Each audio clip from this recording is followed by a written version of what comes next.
سبب واحد كفيل يخلي الفريق بتاعك يبصلك ببصة اللي انت مدير قوي مش قائد إنسان، وهو الإنسانية.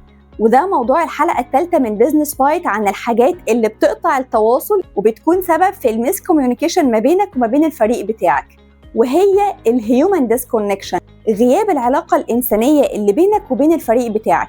ودي بتحصل ليه؟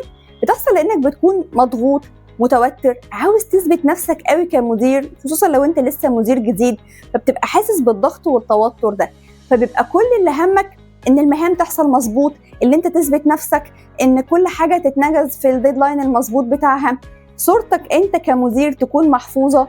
وبتبدأ تترجم بقى ان لو الموظف اتأخر عن تسليم مهمة او اتأخر عن ميعاده او اداؤه اتغير، ان دي كده عيبة في حقك جامد قوي ولازم تاخد معاها اكشن سريع. ودي رؤية اسمها التانل فيجن في الإدارة، بمعنى اللي انت كأنك واقف كده في نفق ومش شايف غير المهام والعمليات والتاسكات، وناسي ان في آخر النفق ده في موظف إنسان هو محتاج منك ان يبقى في علاقة إنسانية كويسة بينك وبينه عشان يعرف يقوم بالمهام بتاعته بشكل مظبوط ويبصلك بنظرة القائد والمدير. فلما موظف عندك يتأخر في تسليم مهمة مثلا، ما يبقاش أول رد فعل ليك حضرتك اتأخرت في المهمة، من فضلك سلم التاسك في الميعاد الفلاني، وده هيأثر على تقييمك أو في مشكلة في الكي بي آيز أو هكذا. لا، لازم تسأله في الأول هو أنت اتأخرت ليه في الموضوع ده؟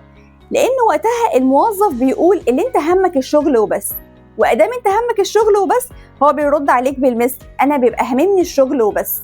بالتالي أنت بتفقد بقى الحماس والروح اللي في وسط التيم، وترجع تشتكي وتقول إن هما ما بيسمعوش كلامك أو بيسمعوا كلامك بس بمماطلة. من الآخر كده هيتعبوك قوي. ليه؟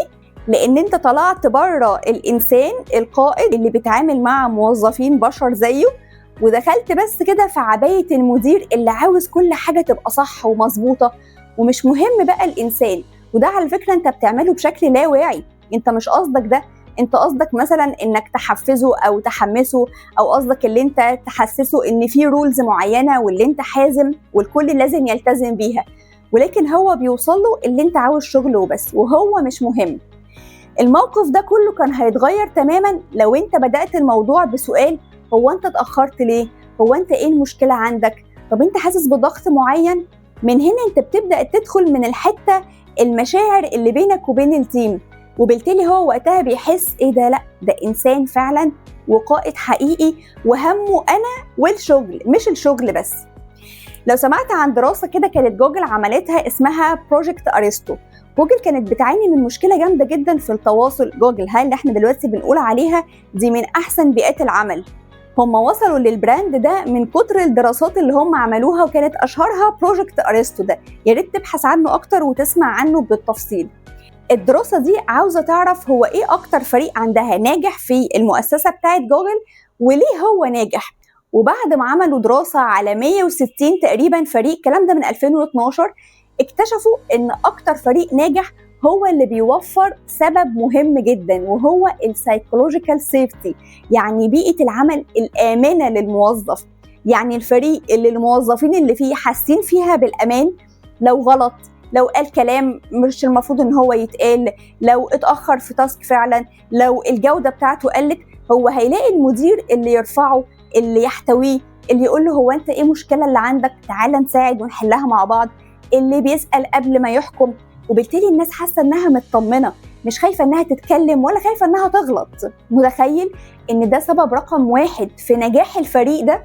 وبالتالي طبعا هم طبقوا السبب ده في كل التيمز التانيين علشان يبقى كله بنفس النجاح. فخطوة عملية تقدر تعملها من النهاردة يا مدير، خليك متعاطف مع الموظفين بتوعك. ودي حاجة في الإدارة اسمها الامباثي ان اكشن، يعني التعاطف بينك وبين الموظف في اكشن مش مجرد كلام. يعني لما موظف يحصل عنده مشكلة حسسه فعلا باهتمامك، اسأله انت كويس، محتاج مساعدة، انت متضايق من حاجة، حتى لو أداؤه قل افهم منه الأول. ده بيخليك في حتة تانية عند الموظفين بتوعك. فلو انت حاسس ان الفريق بتاعك بيتعامل معاك بحذر او متوتر او مش مندمج قوي او مش حاسس ان في تيم وورك ما بين الفريق وبعضه، لازم تسأل نفسك سؤال، هو انا موجود في وسط الفريق بتاعي ده كمدير ولا كإنسان؟